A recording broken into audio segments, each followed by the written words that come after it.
Hi friends, ரேடிகா ஆசை சீரியலில் நாளைக்கு என்ன நடக்க போகுதுன்னு பார்க்கலாம். வாங்க வீடியோக்குள்ளே போகலாம். நம்ம சேனல் இன்னும் சப்ஸ்கிரைப் பண்ணாதவங்க சப்ஸ்கிரைப் பண்ணிக்கோங்க. ரோஹிணி பொதுவாகவே நல்லா சமயத்துக்கு தகுந்த மாதிரி பேசுகிற ஆள் தான் அப்படிங்கிறது எல்லாத்துக்கும் தெரிஞ்ச விஷயம்தான். ஆனால் மனோஜ் ரோஹிணி பேசுகிற பேச்சை இன்னும் கேட்குறாரு. ஒன்றா அம்மா பிள்ளையா இருக்கார், இல்லைன்னா ரோஹிணி பேச்சை நம்பி ஏமாறுறாரு. மனோஜ் இப்படி இருக்கிறது அவரோட லைஃபுக்கு ரொம்ப டிசிஷன் எடுக்க முடியாமல் இருக்கிறது ரொம்ப கெடுதல் தான். ரோஹிணி எப்படியாவது நம்ம மனோஜை கரெக்ட் பண்ணிட்டோம்னா அவங்க வீட்டில் என்ன சொன்னாலும் மனோஜ் கிட்ட இருந்து நம்ம டிவோர்ஸ் வாங்காமல் இருந்துக்கலாம்னு சொல்லி பக்காவாக பிளான் பண்ணி பண்ணுறது. வீட்டில் இருக்கிறவங்களுக்கு தெரியாமல் இருக்க வரைக்கும் மனோஜ் கிட்ட எப்படி வேணாலும் பேசலாம். ஆனால் வீட்டில் இருக்கிறவங்களுக்கு எல்லாரும் தெரிஞ்சதுன்னா விஜயா கண்டிப்பாக விட மாட்டாங்க. ஆனால் விஜயா பண்ணுறது ரொம்ப பெரிய தப்பு. மனோஜுக்கு நல்லது பண்ணுறேன்னு சொல்லியே படித்த முட்டாளான மனோஜுக்கு இந்த வீட்டையும் கொடுத்துட்டு ஒரு நாள் எல்லாரும் வீட்டை விட்டு வெளியே துரத்தப்பட போகிறாங்க. இந்த மணியால் தான் இது நடக்க போகுதுங்கிறது விஜயாவுக்கு எப்போ புரியுங்கிறதே தெரியல.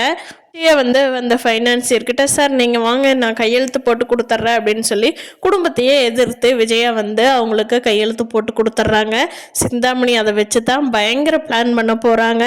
இன்னைக்கு ஹெல்ப் பண்ணுற மாதிரி பண்ணுனா மீனாவை அவள் பார்த்துக்குவா, அந்த வீட்டை நம்ம பார்த்துக்கலாங்கிறதா சிந்தாமணியோட பக்காவோட பிளான். அது தெரியாமல் தான் விஜயா அவளோட ஃப்ரெண்ட்ஷிப் இருக்காங்க. வீட்டுக்கு வந்ததுக்கப்புறம் ஸ்ருதி கேட்குறாங்க, ரவி உண்மையாக உன் மனசாட்சி தொட்டு சொல்லு, இன்னைக்கு நீத்து பண்ணினது சரிதானா அப்படிங்கிறாங்க. அதுக்கு ரவி, இல்லை ஸ்ருதி நீ தப்பாகவே பார்க்காத, நீத்து அவளோட ரெஸ்டாரண்ட்டு ஃபேமஸ் ஆகணும்னு தான் நினைக்கிறா, மற்றபடி என்கிட்ட தப்பான எந்த இன்டென்ஷனோ மற்றபடி எந்த டவுட்டான இதோ வரல ஸ்ருதி, நீ வீணா சந்தேகப்படாத, என்னை பற்றி உனக்கு தெரியாதா அப்படிங்கிறாங்க. அதுக்கு ஸ்ருதி, டே உன்னை பற்றி தாண்டா எனக்கு தெரியும், அதுதாண்டா எனக்கு பயமாக இருக்குது, நீத்து எப்படி பிளான் பண்ணுறாங்கிறதே உனக்கு தெரியாத முட்டாளாக இருக்கியாடா, நான் என்னதான் பண்ணுறது அப்படிங்கிறாங்க ஸ்ருதி. நீத்துக்கு ஸ்ருதியோட ஹோட்டல் மட்டும் ஆப்போசிட் இல்லை, ஸ்ருதியே வேண்டாம், அப்போ தான் நம்ம ரவி கரெக்ட் பண்ண முடியுங்கிறதா நீத்துவோட பிளானே.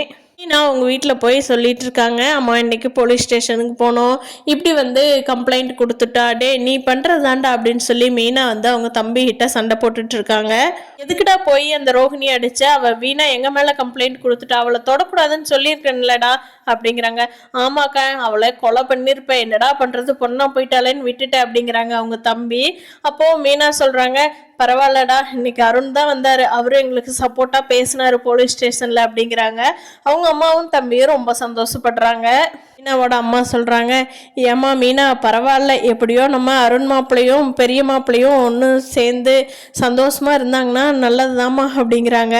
பார்க்கலாம் ஃப்ரெண்ட்ஸ், அருண் இன்னியாவது முத்துக்கு சப்போர்ட்டாக இருப்பாரா, அதாவது நியாயத்தோட பக்கமாக இருப்பாரா அப்படிங்கிறத வரப்போகிற நாட்களில் பார்க்கலாம்.